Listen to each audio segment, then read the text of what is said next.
fé e política. Por que política ligada à fé? Por causa de Jesus. A fé que ele viveu foi uma fé encarnada e uma fé comprometida com a história, uma fé histórica, como a fé de Abraão.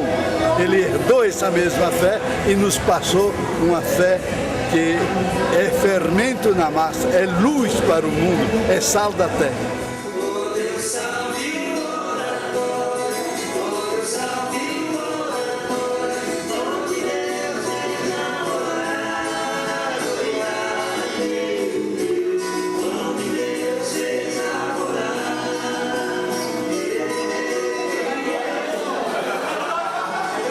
Caminho a gente faz caminhando, né? Não havia um planejamento definido, havia ali um esboço de uma proposta e aí realmente teve esse momento que nós chegamos à conclusão que é preciso experimentar, é preciso fazer a experiência. Aí nisso nasce o primeiro núcleo, né? E naquele momento para mim ainda é muito claro que a experiência do Miller ela se dava em 3 momentos assim muito fortes, né? O momento de encontro nosso, que era um momento de meditação, depois um momento de escuta e partilha da palavra e depois um momento de partilha do pão, né? Partilha do pão, partilha do abraço. Isso era muito importante. A gente sentia que as pessoas elas criavam realmente ali um ambiente de entrega mesmo, de partilha, algumas vezes as pessoas se colocavam ao ponto de se emocionar e chorar, né? Coisa que normalmente o pessoal que da militância não faz isso com muita facilidade, né? Mas ao mesmo tempo havia os momentos de discussão muito acalorado. A maioria das pessoas elas chegavam querendo entender, né? Porque era muito aquilo que é muito comum na metodologia do trabalho pastoral da Igreja Católica, de onde veio muita gente, é essa questão do planejamento da ação e antes de praticar a ação você já antevê mais ou menos o que vai acontecer. E essa dimensão da gratuidade, de você ter um espaço onde você vai vivenciar uma experiência espiritual, os militantes, a gente percebia que eles tinham muita dificuldade com isso, né? A lógica muitas vezes das pastorais era de produtividade mesmo, da ação, de ver o resultado e de repente, olha, é preciso ter um momento de gratuidade, de uma experiência subjetiva. E isso muita gente tinha dificuldade. Na verdade, a ideia surgiu na Nicarágua. A Revolução da Nicarágua foi Revolução Sandinista, foi vitoriosa em julho de 1979. E a partir do ano seguinte eu fui chamado para fazer assessoria, principalmente na área de pastoral e de educação popular pela Frente Sandinista. E senti que o desafio da formação política dos jovens e ao mesmo tempo da formação espiritual é muito grande. A Nicarágua tinha feito uma revolução, mas não tinha mexido com a cabeça dos jovens. E aí houve realmente muitos conflitos, porque a direita se aproveitando disso, mobilizando os jovens contra o sandinismo, uma série de conflitos que ocorreram. E conversando com o padre Ernesto Cardenal, que na época era ministro da Cultura da Nicarágua, ele é um místico, um grande escritor, tem obras maravilhosas que eu acho que são obrigatórias, né, de leitura, principalmente os poemas que ele tem, são excelentes. Tem um relato sobre Cuba, chamado Em Cuba, muito interessante também. E nós tivemos a ideia, juntos, de criar um movimento latino-americano chamado MIRI, que reuniria as duas dimensões que são muito caras a ele e a mim, que é a mística, a experiência de Deus, e o compromisso revolucionário, a mudança da sociedade, a busca de uma sociedade alternativa ao capitalismo.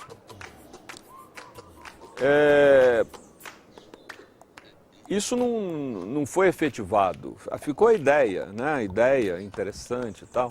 No ano 2000, a partir do Encontro Nacional de Fé e Política, a gente então recolocou isso para alguns jovens e eles abraçaram a ideia e o MIRI começou a se expandir aí pelo Brasil afora. Na verdade, era muito mais amplo, né? Era um movimento que abrangesse qualquer pessoa, em cuja vida houvesse a preocupação dessa síntese da experiência de Deus com o compromisso revolucionário. Depois eu, sentindo a grande carência de algo similar para a juventude no Brasil, é que a gente propôs que fosse um movimento com pessoas de 16 a 30 anos. Até porque eu tinha muito receio de que, se não estabelecesse esse limite, houvesse uma certa colonização do movimento, sobretudo por parte de padres e freiras, né, que às vezes costumam se intrometer demasiadamente nos movimentos de jovens e acabam colonizando o movimento e não dando espaço para o protagonismo do jovem. E eu queria que fosse um movimento onde os próprios jovens fossem os seus dirigentes. Eu apenas dando respaldo, tinha lançado a ideia, mas eu mesmo não me propunha ficar tempo integral acompanhando a evolução do MIRI. Eu sempre tive muito contato com jovens, seja por causa do meu trabalho na pastoral operária, nas comunidades eclesiais de base e Brasil afora. Eu sou muito convidado para escolas e movimentos jovens para falar, para dialogar, enfim. Então, nunca realmente o ambiente da juventude é um ambiente onde eu circulo com muita frequência. Então, essa dificuldade eu nunca tive. Pelo contrário, eu sou muito solicitado, não posso nem aceitar todas as solicitações que me chegam, né, por falta de tempo, mas eu tenho muita facilidade de contato com o mundo jovem. Eu lembro que alguns desses jovens, como esses que você citou e outros, eram pessoas que tinham uma preocupação acentuada de aprofundar a sua experiência de fé cristã e também o seu compromisso social. A gente já nesse momento não encarava a palavra revolução como foi a Revolução de Cuba ou foi a Revolução da Nicarágua. A revolução no sentido de uma mudança constante da nossa vida pessoal e da vida social, né? E da sociedade em que a gente vive. E necessariamente isso não é uma ação violenta, até porque quem decide que a ação é ou não violenta não somos nós, né? É sempre o inimigo, é sempre o opressor, a direita, quando suprime, como aconteceu no golpe de 64, quando suprime todas as vias democráticas, então não resta outra alternativa senão a luta armada, e que é um princípio da teologia cristã defendido por Santo Tomás de Aquino, de que quando não resta outra alternativa para derrubar o tirano fora da violência, a violência é legítima. É evidente que nenhum de nós, só um louco ou os fabricantes de armas, tem interesse num processo violento. Então o conteúdo revolucionário aí passa a ter uma outra conotação, mas esses jovens estavam inquietos, preocupados e ao mesmo tempo não se sentiam à vontade em outros movimentos existentes. E aí eles se propuseram a organizar, articular o MIRI pelo Brasil afora. O MIRI,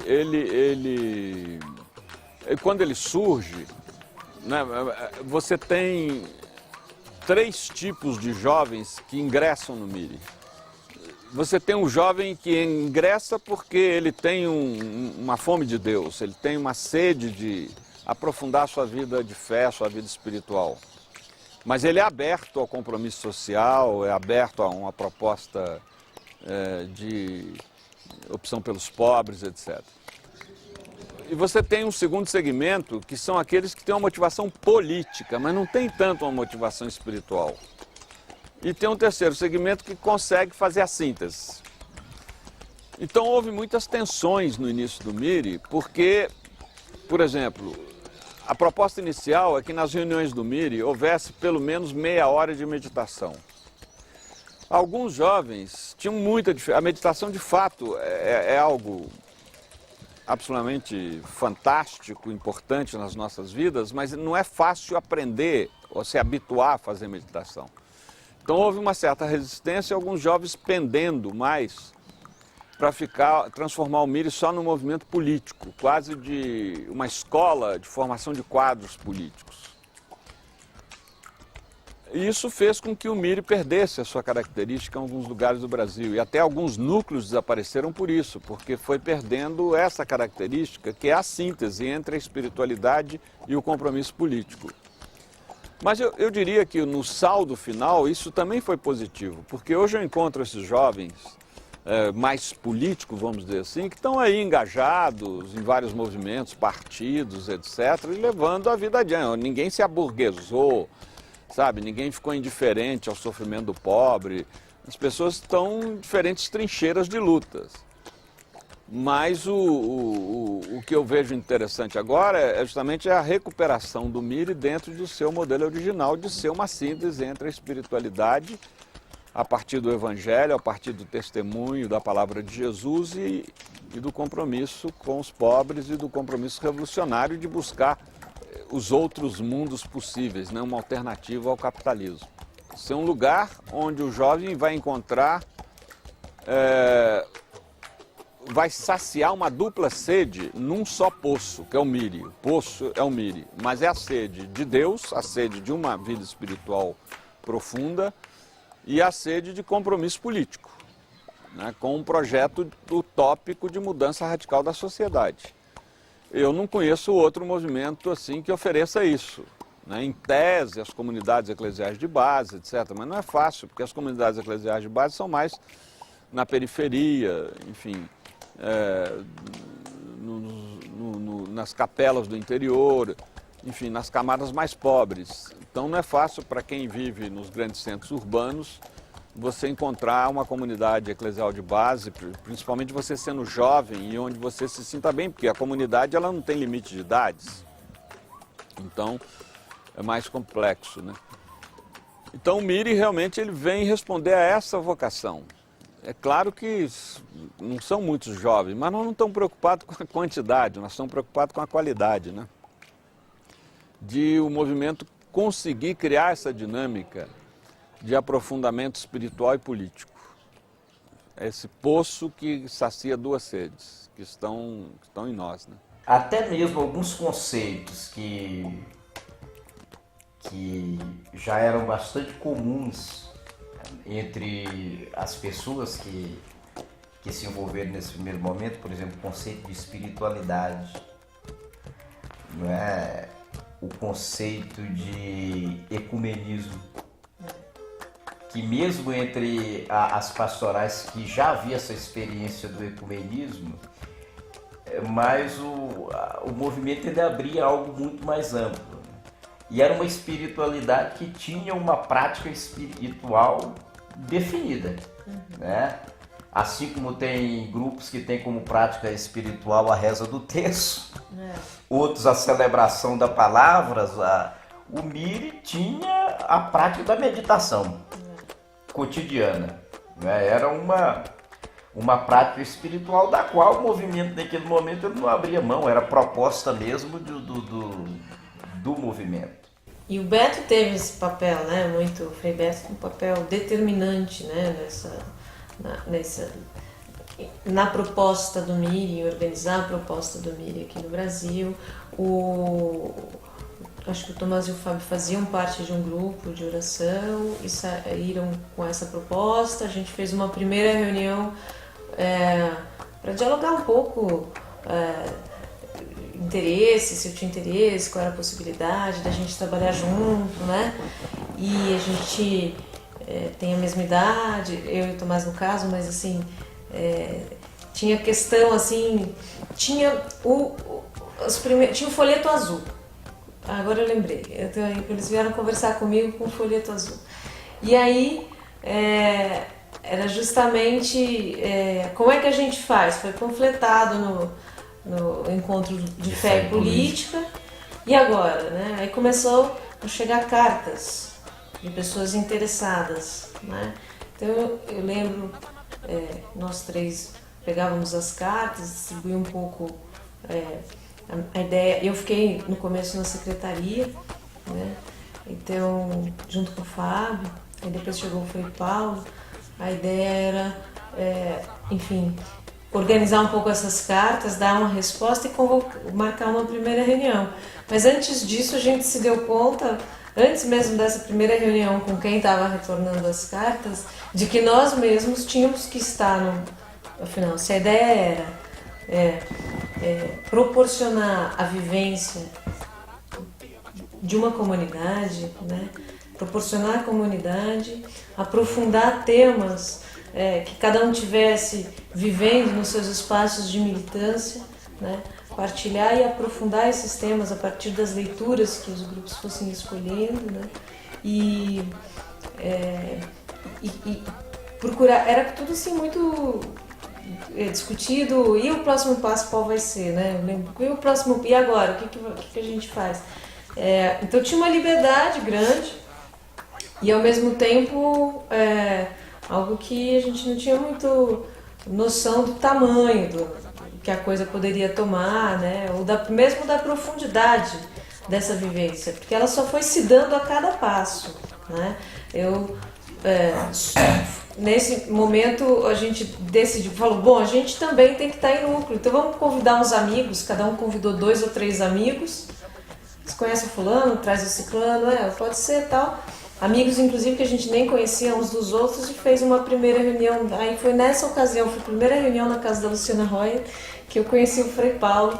Foi a primeira hora que a gente sentou, 10 pessoas, que a gente não sabia a trajetória das pessoas e não sabia bem. O que a gente sabia era que a gente queria se dedicar ali a pensar uma organização da juventude e da vivência do transcendente em outras bases, né, que não estavam dadas nas esferas que a gente conhecia. E começou a vir essa questão, jovens que se aproximavam e que não estavam inseridos em nenhuma esfera de militância ainda, tinham esse clamor mais forte de, afinal, qual é essa bandeira do MIRI? O MIRI, afinal, qual é a do MIRI? Entendeu? E os que estavam inseridos em atividades, né, tinham já outras esferas de atuação militante, isso era mais tranquilo, esse questionamento. Ele não vinha com essa força, porque ele encontrava ali o poço, né? Ele encontrava ali justamente, ele era fermento em alguma massa e ele se alimentava naquele poço, né? De partilha, de núcleo, de vivência de núcleo, né?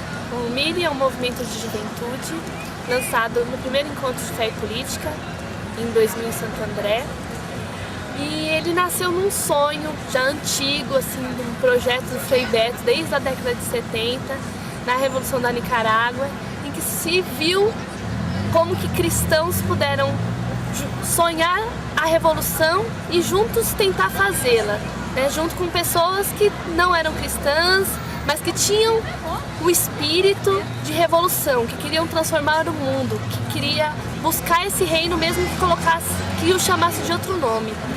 Então, em 2000, o movimento foi lançado no Encontro de Fé e Política e jovens do Brasil todo começaram a entrar em contato nessa ânsia, nessa busca de um espaço em que pudesse juntar, articular a vida de espiritualidade, o aprofundamento da mística, né, essa busca de sonho e utopia que nos faz sair do nosso comodismo e olhar para o mundo, olhar para o outro, com um olhar humano, mas buscando a transformação. Esse sonho que nos indigna, que nos faz ir ao encontro do outro. E então o movimento tem essa proposta do aprofundamento da espiritualidade, é um movimento ecumênico, então a gente tenta de forma amorosa acolher as diferentes experiências de espiritualidade e as pessoas que também não participam, não tem nenhuma prática religiosa, não se confessa nenhuma religião, mas que tem esse pulsar dentro de si, esse sonho de buscar esse mundo diferente. Então esses jovens de vários estados foram entrando em contato, formando pequenos núcleos de vida e de partilha mesmo. O MIRI não é um espaço de militância, ele é a nossa bica d'água, o nosso posto de gasolina. Os jovens militam em várias instâncias e no MIRI a gente se encontra, partilha, aprofunda a espiritualidade, é um espaço de formação política também, com essa abrangência de acolher o diferente, de tentar nas nossas relações já criar práticas revolucionárias. E ele propõe esse aprofundamento da espiritualidade diária, propõe um exercício de prática diária de abertura ao amor de Deus, que nos leva a abrir os olhos para o amor do outro. Tem uma frase interessante que a gente gosta de falar aqui, que a oração ela expande, né, as nossas artérias para o amor de Deus e para o amor do outro.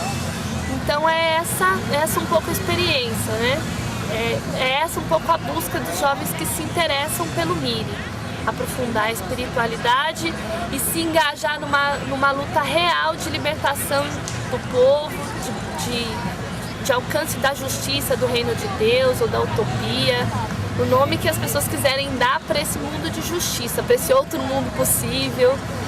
Então esse um pouco o carisma do MIRI. Estamos em alguns estados mais concentrados no Sudeste, no Sul e no Nordeste, alguns núcleos no Centro-Oeste. O MIRI se organiza em pequenos grupos, são grupos de no máximo 12 pessoas, já no intuito de formar comunidades de vida, de partilha da palavra, partilha do sonho, partilha do pão, partilha da luta. Então são pequenos grupos, né, em alguns estados tem mais de um grupo, que se reúnem conforme a sua disponibilidade. A proposta e a maioria dos grupos conseguem se reunir de 15 em 15 dias. Os encontros são feitos nas casas dos participantes, então para já criar esse vínculo mesmo de partilha entre os participantes do movimento. E nesses encontros tem alguns momentos, né, que são característicos que a maioria dos núcleos fazem. Um primeiro momento a gente faz o momento da mística. Então a proposta do movimento é aprofundar a espiritualidade através de uma prática de oração que não é muito comum para a gente do Ocidente, que é a prática da meditação. Porque a meditação ela é universal, é uma forma de dialogar com pessoas que têm diversas práticas de oração. Então o primeiro momento do encontro é a parte da mística, que é essa oração em comunidade. Depois, num segundo momento, a gente faz a partilha da palavra, ou de um texto, ou a partilha do estudo que o núcleo está fazendo durante aquele tempo. Ou é um texto da Bíblia, ou é o livro, ou é a vida de um revolucionário, ou de um místico. Esse é o momento da partilha da palavra. Depois a gente passa para o momento da partilha da vida, onde a gente vai partilhar os nossos sentimentos em relação à militância, os nossos sonhos, não tanto o que a gente faz, porque o que a gente faz a gente conta para colega, mas mais os nossos sentimentos nessa caminhada, que às vezes é difícil, a gente apanha, a gente não alcança os nossos sonhos, mas a gente precisa desse grupo para se fortalecer, e a gente não se sentir sozinho. E no último momento é o momento que a gente faz a partilha do pão, né? Nesse sentido de que os próximos estão juntos e comem juntos, convivem juntos. Então de também alimentar esse sonho desse pão que a gente espera que seja partilhado não só no grupo, mas em todo o povo que está faminto, né? Faminto de pão, faminto também de beleza e de sonho.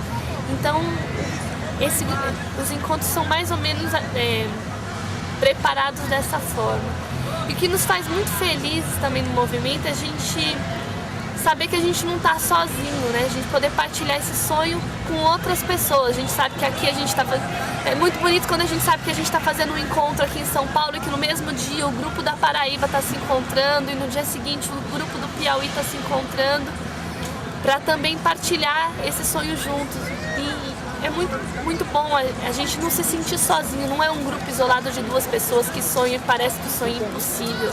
A gente sabe que outras pessoas também estão sonhando e a gente se sente acolhido pelo sonho dos outros e sente caminhando de mãos dadas. É nessa busca que a gente está caminhando. O nome do Miri foi já pensado também há 20 anos, né? E é Miri porque é as duas siglas de duas palavras que são as duas pernas do movimento. O Mi, de mística, e o Re, de revolução. Mística não no sentido de misticismo, mas no sentido de mistério. Mistério que engloba a nossa vida, que nos faz sair do nosso ser individual, nessa busca do amor de Deus que nos leva ao outro, nessa mística de vida, né? E o Re, de revolução, não também só no sentido, né, de pegar em armas, mas no sentido de revolução, da revolução de todo dia, da revolução de começar de novo, da revolução que precisamos ter no nosso individual para conseguirmos construir uma sociedade nova. Não que essa revolução individual venha primeiro da revolução da sociedade, ela tem que vir paralela. Então é nesse sentido de revolução, de transformar, de recriar, de criarmos homens e mulheres novos em todas as suas relações, nas ações, da forma de lidar com o mundo, lidar com a criação, para a gente conseguir criar coisas novas, né? De gerar o novo nessa revolução. Miri, mística e revolução. E também no sentido de mirar, né? De olhar mais além, de miragem também, né? Da gente sim ter um olhar de encantamento. Então são esses os sentidos do Miri. O Miri como proposta, né, como ideia, ele remonta ao fim dos anos 70, né, na ideia de, a partir da experiência muito forte dos sandinistas na Nicarágua, né, cristãos, marxistas cristãos, né, um momento em que essas duas características ou conceitos se fundiram, né, se fundiram práticas de pessoas únicas, né, ou seja, deixaram de ser coisas como são, né, deixaram de ser antagonismos ou impedimentos para que uma mesma pessoa vivenciasse o cristianismo e o marxismo e tivesse uma ação política animada por isso. Então essa ideia vem daí, né, dessa experiência que foi muito forte para muitos latino-americanos, né, que foram a Nicarágua, que vivenciaram aquele processo, e entre eles o Frei Beto, né, o Hélio Pellegrino, psicanalista, né, que também... Todos eles eram jovens na resistência à ditadura, né, jovens militantes antes da ditadura, perseguidos e na resistência à ditadura, e que vivenciaram o processo sandinista como eu diria assim, como uma porta de esperança muito forte, né, para que aquele projeto que vinha dos anos 50, dos anos 60, de ação católica, né, de jovens marxistas cristãos, aquilo podia chegar ao poder, né. Então o sandinismo teve um peso utópico muito grande, animou muitas utopias, né, e a ideia então de um movimento com as características do Miri, inclusive com esse nome, né, mística e revolução, e na ideia de que o ponto de partida é uma mirada interior, né, que a pessoa faz e busca suas raízes e se lança à ação política, essa ideia vem daí.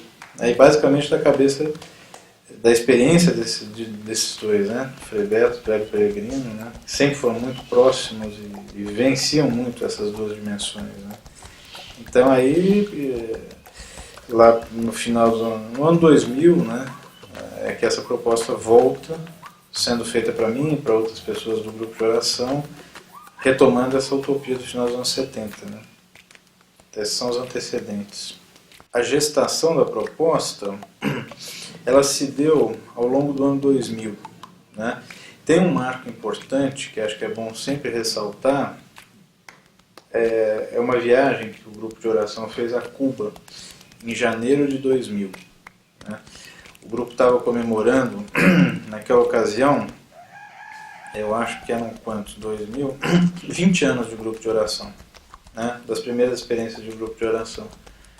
E aí então se organizou uma viagem a Cuba. O Frei Beto, e foi uma turma grande, uns 40 40 pessoas, eu acho, de todos os grupos, né, de Minas, de São Paulo, do Rio.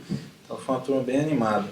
Ali em Cuba, né, depois dessa experiência que a gente teve, a gente gestou a ideia de um intercâmbio de brasileiros em Cuba, que virou o projeto Brás Cuba, né, e depois a Associação Nossa América, né.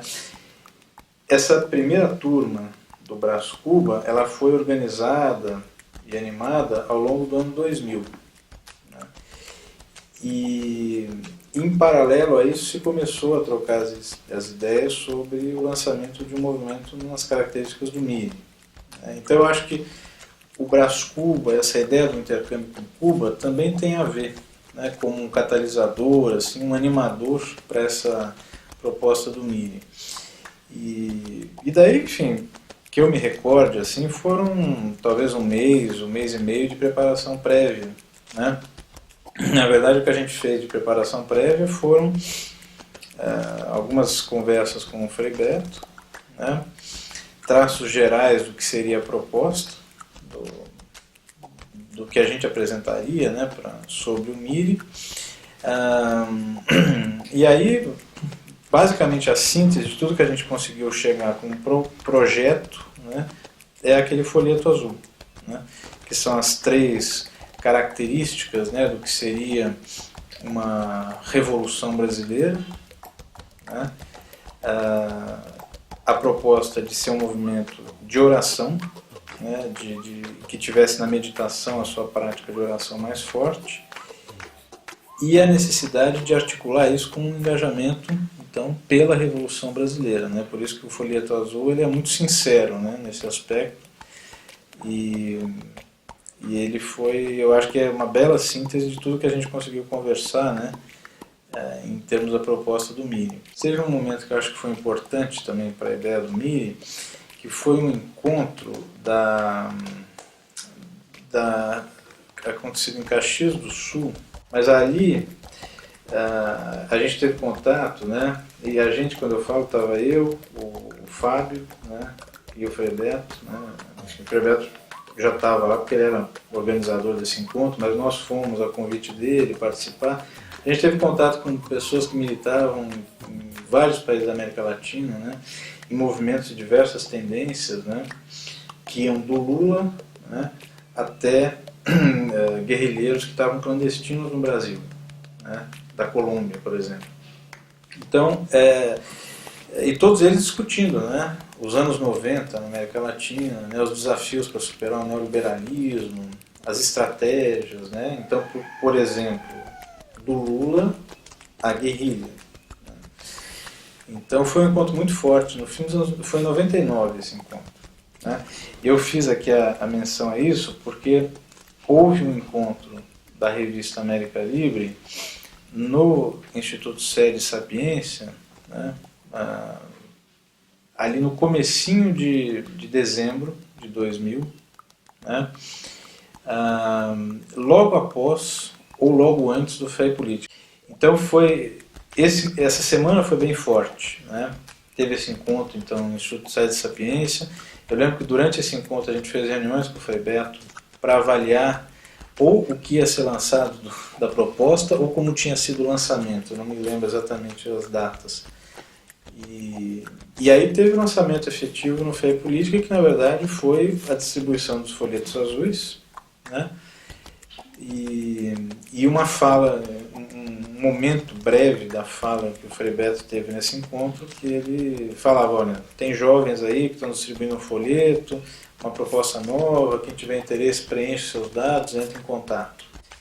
Por tudo que é a ideia do MIRI, né, os seus antecedentes, essa forte influência da experiência, né, do processo sandinista, eu não tenho dúvidas, né, de que o projeto do MIRI ele é um projeto para nossa América, né, para a América Latina, para latino-americanos, né, e teve uma primeira experiência no Brasil, né, que foi uma experiência, aconteceu, né, hoje em dia algumas pessoas tentam até retomar, mas eu acho que faz muito sentido para latino-americanos em geral, né? E não por acaso, né, tem um intercâmbio com Cuba nesse meio todo, tem a experiência sandinista, tem esses encontros de militantes políticos latino-americanos que perpassam, né, a concepção, o lançamento do MIRI. Eu continuo com essa convicção. Eu acho que para o que somos latino-americanos faz muito sentido essa proposta, né, essa articulação de mística e revolução. E pegando, né, os processos aí de transformações profundas, né, que aconteceram na América Latina, é impossível não identificar, né, como foram importantes os militantes, as militantes e os seus processos internos, inclusive de articulação, né, de fé e política, mística, revolução, né, princípios cristãos em sua maioria, mas não só cristãos, mas muito sincréticos, né, com as influências africanas, né, e mesmo até mais recentemente com influências budistas, por exemplo, né, mas tudo isso amalgamado em pessoas que se lançam à ação por conta da busca da espiritualidade, né. É como se vivessem os 40 dias e as 40 noites no deserto, e aí chega o momento da ação. Então faz parte desse processo, né, de busca espiritual. Então eu acho que essa é uma ideia importante, né, que você já deve ter lido em alguns textos aí pelo MIRI, mas a gente sempre falava muito isso. Isso é um projeto latino-americano. Tem uma primeira experiência lançada no Brasil, né? E a partir, inclusive, da Associação Nossa América, né, e de intercâmbios que o MIRI promoveu, se buscou conhecer realidades latino-americanas que também vivenciavam isso, né? Talvez o exemplo mais forte tenha sido com a Guatemala. Teve um intercâmbio interessante, né, que eu me lembro, né, que eu tenho hospedado, conhecido mais um guatemalteco que veio para cá, que agora eu não vou me lembrar o nome dele. E do MIRI acho que foi pelo menos uma pessoa para Guatemala, né, passar umas semanas lá, enfim, conhecer. Então a gente chegou a fazer, né, com a Guatemala, no âmbito do MIRI, essa experiência, né. No âmbito da Nossa América, isso foi mais ampliado, né, e não era propriamente o MIRI, né, embora sejam muito ativos, sejam grupos muito próximos, mas isso foi muito presente no intercâmbio do Brás Cuba em Cuba, nas 4 edições, né. Na primeira, que foi em 2001, isso foi mais forte ainda, mas nas outras edições sempre tinham pessoas ligadas ao MIRI, ou pessoas que iam para Cuba com esse interesse, né. E isso aconteceu também na Argentina, aconteceu também na Venezuela, enquanto grupos, né, que se organizaram para fazer esses intercâmbios. Então, isso é muito forte para mim. Acho que essa é uma proposta essencialmente latino-americana, né, e permanece muito atual, né, por esse ponto de vista também. A gente lançou, então, no Fé e Política o Folheto Azul, né? E aí, umas 2 semanas depois, antes do Natal ainda, eu e o Fábio, a gente se reuniu para escrever aquela carta que a gente encaminhava aos interessados, né? Então foi por etapas, né? Primeiro uma conversa, uma tentativa de síntese do que seria a ideia a ser lançada, que é o Folheto Azul. Aí foi lançado. Como começaram a vir interessados, né, e obviamente a gente tinha esse compromisso, detalhar um pouco mais a proposta e dar orientações para que se iniciasse de fato o que a gente propunha, né, que era a vivência em núcleos. E aí então a gente de novo fez a conversa e daí saiu aquela carta, né, uma carta longa, de 4 páginas, né, uma carta que até hoje eu acho muito fraterna, muito sincera, inclusive nas inquietudes em relação à proposta, né, porque era uma proposta aberta para ser construída por quem se interessasse por ela, né. Mas tinha aquelas coisas da meia hora de meditação, né, que a gente propunha, enfim. E aí foi feita essa carta, e aí essa era a carta que a gente começava a enviar para as pessoas, né.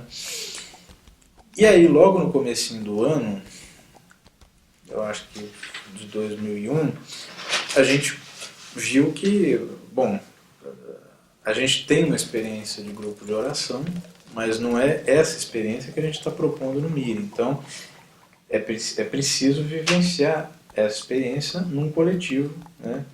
Que seria então o que viria a ser o primeiro núcleo do MIRI. Da experiência do MIRI, se a gente legou alguma coisa, né, para jovens que queiram pegar essa proposta e desenvolvê-la, foi esse cuidado com a formação do núcleo e com o papel do monitor, né? Eu acho que esse é o subsídio, eu acho que mais interessante que a gente tem, que a gente conseguiu fazer, que foi sobre o papel do monitor e o papel do núcleo, né? Mas o papel do monitor principalmente, e que o Pedro Natan expressou em desenhos, né? Que certamente vale mais do que 1000 palavras, né? Eu sempre fazia a comparação, identificando o MIRI como um movimento, né, social e tudo, que fundar e organizar e animar, né, um núcleo deveria equivaler para um militante do MIRI ao que é uma ocupação de terra por um sem terra, né? Não sei se vocês já participaram de ocupação, enfim, o preparo que tem, né, a organização das tarefas, né, e principalmente de você dar esse momento, né, que você ocupa a terra, você inicia, né, e depois dali é só o início, né, dali tem toda a organização para que aquela ocupação resista e sobreviva, né, e o aspecto subjetivo da criação do coletivo é decisivo, né, para que uma ocupação sobreviva, né, sobreviva ao latifúndio, sobreviva à polícia, ao Estado, porque internamente também vão surgir conflitos, vão surgir desafios, né? E no núcleo isso acontece também. Cuidar disso, esse é o papel do monitor, né? Então, no MIRI eu acho que as pessoas se formaram muito nesse processo, né? Para mim a experiência mais intensa foi no Tenda, mas quem estava em tarefas assim, de secretaria, né? Por exemplo, o Fábio, o Frei Paulo, a Carla principalmente, vivenciaram muito essas experiências de fundar núcleos, né? Iniciar, fazer aquele cuidado inicial, né? E isso é uma experiência para a vida toda, né? Então eu acho que a gente teve desde o início essa intuição, né, de que o núcleo é fundamental, criar os vínculos muito fraternos entre os participantes desse núcleo é decisivo, e cuidar disso. Sem cuidado isso não acontece. Não há... O coletivo não se forma por geração espontânea, de jeito nenhum, né? E a proposta do MIRI muitas vezes juntava pessoas que não se conheciam, né? E muitas vezes dava certo, outras vezes não dava tanto.